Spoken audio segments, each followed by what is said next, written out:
홍익표, 경제 파탄 워스트 5. 나중엔 문재인 대통령 물러나라 할까 걱정. 경제 상황, 불평등의 대가. 보수 정권 10년 거치며 양극화. 심화돼 고용 88% 차지하는 중소, 중견 기업 취약 구조가 고용 악화. 구조적 원인 세계적 불황 확산 속에 정책 효과는 시간 더 필요. 경제 어려워진 이유, 자유한국당과 이명박, 박근혜 정부 할 말 없다. 소득 주도 성장, 경제적 이념 공세에 더 견뎌야. 경제 구조 전환에 다소 진통 경제 파탄 워스트 5. 일종의 정치 공세. 문재인 대통령 물러나라 할까 걱정. 팀 실어줘야 장하성 김동연 불화설 보수원. 론의 악의적 프레임. 두 사람 의견 차이 크지 않아 은산분리. 대기업 들 인터넷 은행에 뛰어들 수 있는 여지 없어. 대기업 사금고와 없다. Y. TN 라디오 이동영의 뉴스 정면 승부. 방송 FM 94.5 1. 8시 10분에서 20시. 방송 1. 2018년 8월 20일 월요일. 대담. 홍익표 더불어민주당 정책위수석 부의장 앵커 이동형. 이하 이동. 형. 금융위기 이후 고용 상황이 최악이다. 최근 통계청의 7월 고 용동향 발표 이후 이런 내용의 언론 보도가 쏟아지고 있죠. 당 정청모. 두 비상입니다. 야당은 소득주도성장과 장하성 정책실장을 겨냥해 정책태 기와 경지를 주장합니다. 그렇게만 하면 문재인 정부 경제정책에 초당적으로 협력하겠다는 건데요. 여당의 입장 들어보겠습니다. 더불어민주당 정책위 수석부의장 맡고 있는 홍익표 의원 연결합니다. 의원님, 나와 계십니까? 홍익표 더불어민주당 의원. 이하 홍익표. 네, 안녕하세요. 이동형. 어쨌든 7월 고용동향 발표 이후에 여기저기에서 정부 정책이 잘못된 것 아니냐는 특히 야당의 비판이 쏟아지고 있거든요. 오늘 민주당 긴급위 원총회 열었는데 이 문제 때문에 연 건 아닙니까? 홍익표. 오늘은 은산분리와 규제개혁법 관련해서 물론 그것도 고용이나 전반적인 경제 상황과 무관한 것은 아니지만 직접적으로 고용 문제와 관련된 회의는 아니었습니다. 이동형. 그러면 이 문제에 대해서 민주당의 입장은 어떤가요?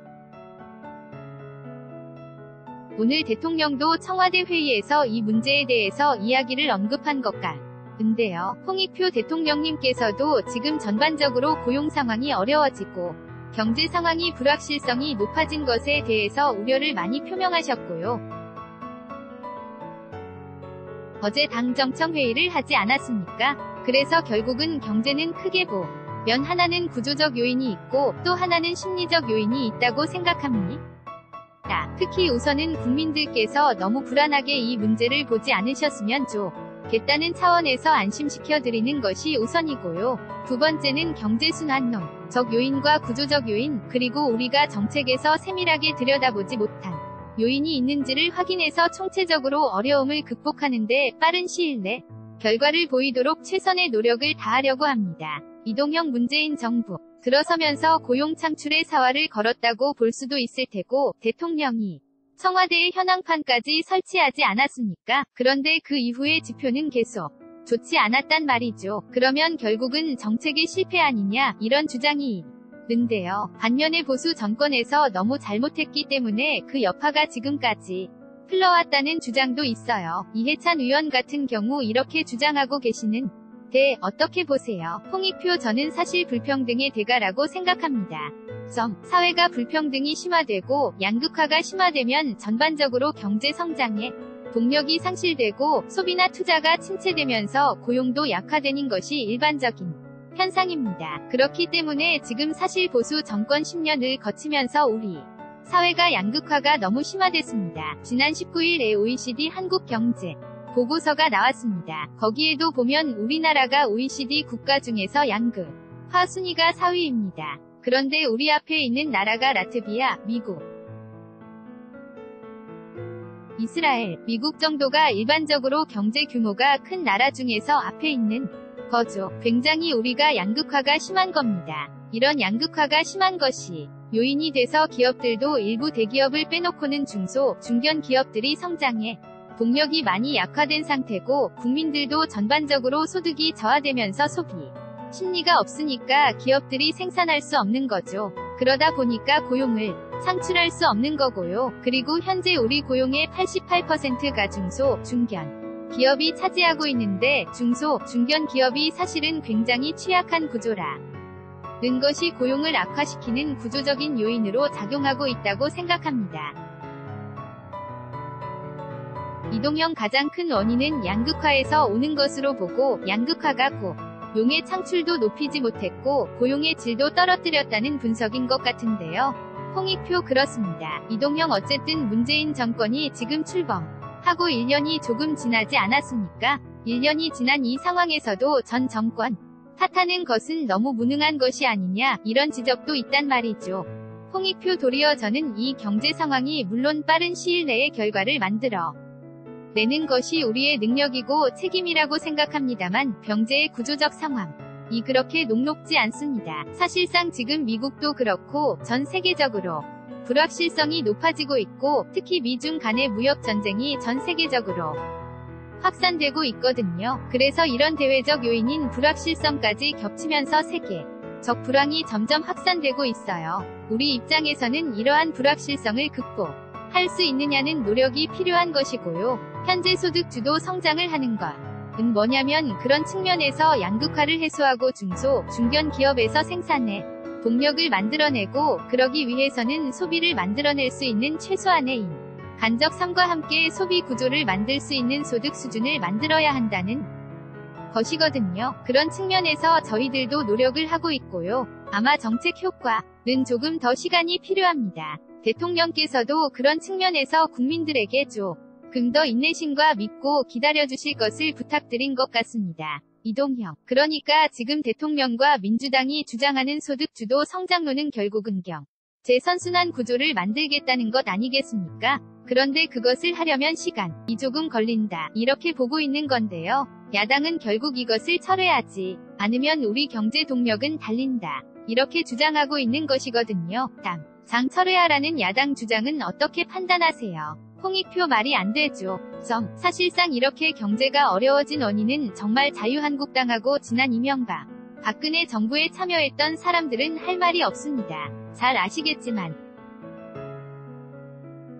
김대중, 노무현 정부 때에 비해서 투자나 또는 경제 성장률이 이명박과 근해 정부 때 지속적으로 하락했습니다. 그 시기에 사실은 정부가 아무런 역할을 안 한 것이지요. 당시 재정을 가지고 재정이 적극적인 역할을 가지고 경제를 살릴 수 있는 무언가 마중물 역할을 했었어야 했는데 그때 국가가 아무런 역할을 하지 않고 시장에 내맡기고 또 일부 대기업 위주의 정책을 펴면서 양극화가 확대된 것이 현재의 잠재 성장률이 매우 낮은 수준이, 그리고 현재 양극화가 이렇게 극심하게 된 원인을 제공했다고 저는 보고 있습니다. 이동형 대통령도 그렇고 민주당도 그렇고 소득주도 성장론을 놓지 않겠다는 입장이지 않습니까? 국민들께 조금 기다려달라는 입장인데 계속해서 이렇게 보수 언론이라든가 야당에서 공격이 들어오게 되면 청와대 내부나 혹은 민주당 내부 또는 관료들, 이런 사람들이 들기에 약해지지 않을까, 위지가 떨어지지 않을까, 이런 걱정을 하는 분들이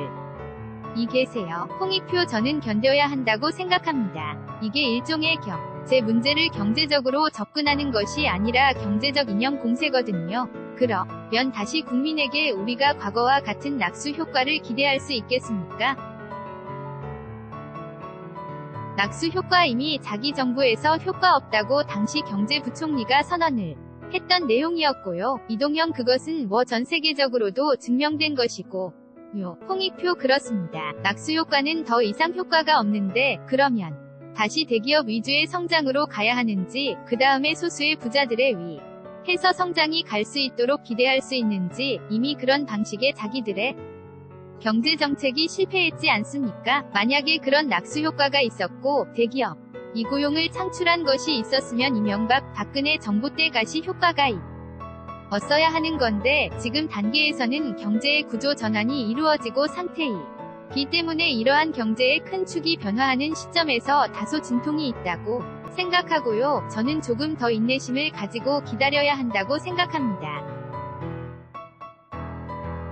이동형 그런데 전 정부 소위 말하는 민주개혁 정부가 들어서서 경제 개혁 문제, 또 재벌 개혁을 시도하려고 했을 때 결국 버티지 못하는 모습을 보였거든요. 그래서 이런 지적하는 분들이 계시다는 것을 한번 이야기 들어봤고요. 지금 자유한국당이 장하성 정책실장, 김수현 사회수석, 홍장 표 소득주도성장 특별위원장, 김영주 노동부 장관, 백운규 산업통상자원부 장관, 이런 사람들을 문재인 정부 경제 파탄 워스트 5라고 했습니다. 경제 파탄이라고 하는 것은 정치적인 네이밍 같으니까 그렇게 중요한 것은 아닌 것 같고요. 이분들 경지라면 문재인 정부 경제 정책에 협조하겠다.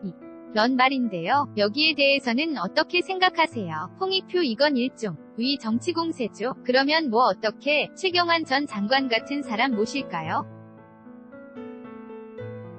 이것은 일종의 정치공세고 그러면 이후에 문재인 대통령 보고 물러나라는 얘기 나오지 않을까 걱정입니다. 물론 저는 책임이 있거나 능력을 보이지 못한 장관이나 청와대 관계자에 대해서는 교체할 수 있다고 생각하지만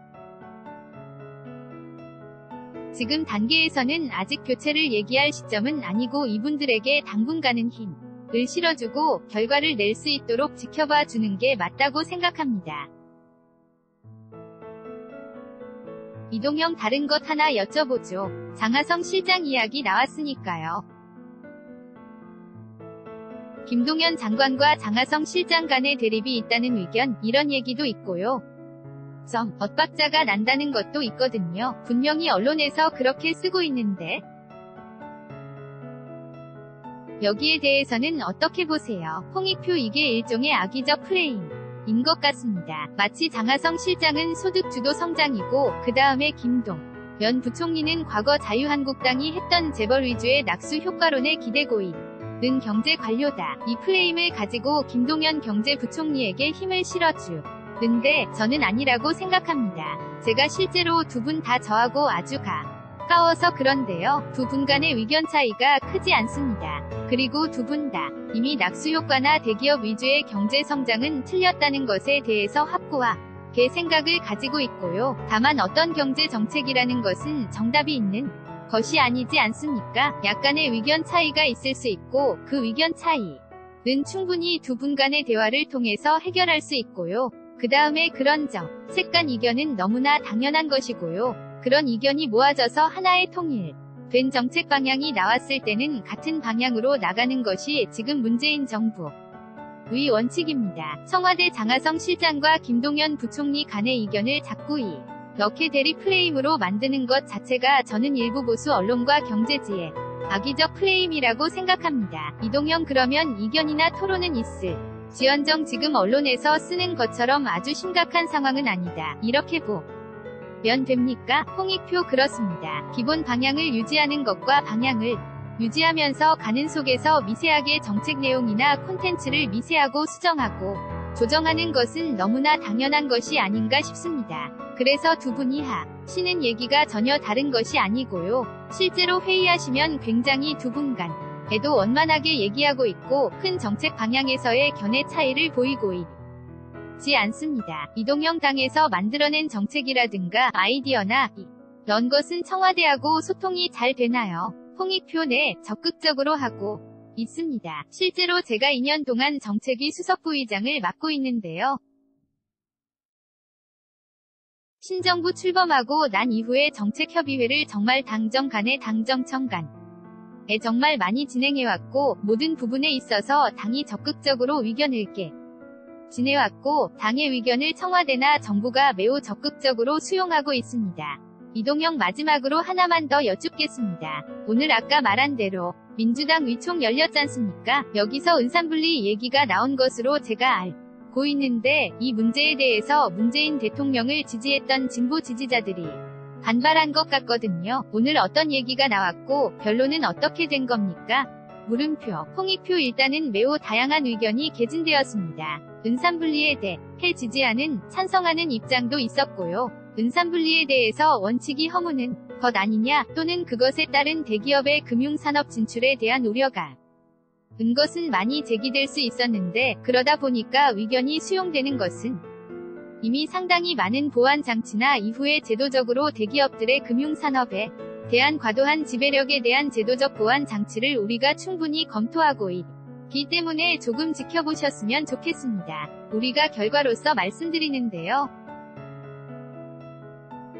전 세계적으로 핀테크를 비롯해서 금융산업이 요동치기 때문에 전통적 융산업의 관점에서 보는 것이 아니라 이제 금융산업이 ITC 산업과 연계되어서 새로운 시장이 열리는 것이기 때문에 그러한 관점에서 지금의 변화를 매우 적극적으로 우리가 주동해가고 대비해야 하는 시기 아닌가 봐주셨으면 좋겠습니다. 이동형 그렇습니다. 진보 지지자들이 여기에 대해 반대하는 이유는 그동안 재벌 또 대기업에 대한 불신이 작용한 것 같은데 홍익표 내 우리가 만드는 제도에서도요. 은산분리가 전혀 원칙을 허무는 것이 아니라 결코 삼성이나 또는 현대자동차 같은 대기업들이 이 인터넷 은행에 뛰어들 수 있는 여지가 없어요. 이동형 그러니까 하나를 열어주면 계속해서 열어주는 것이 아니냐는 이야기가 있어가지고요.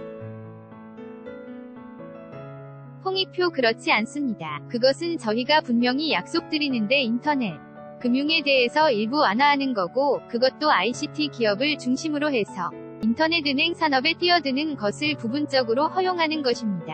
그리고 이후에 만약에 상장할 때라든지 또는 기업 규모가 점점 커지는 것에 대해서 추가 보완 입법 작업을 계속해 나갈 것입니다. 결코 금융산업이 대기업의 사금고화되는 것은 절대로 방치하지 않겠습니다. 이동형 알겠음. 오늘 사실은 이상가족 이야기도 해야 하는데 병재 문제가 너무 중요하기 때문에 여기에 시간을 다 뺏겨버리고 말았는데 다른 문제는 의원님 다음에 한 번 더 모시겠습니다. 고맙습니다. 홍익표 네 감사합니다. 이동형 지금까지 더불어민주당 홍익표 정책위수석 부의장이었습니다.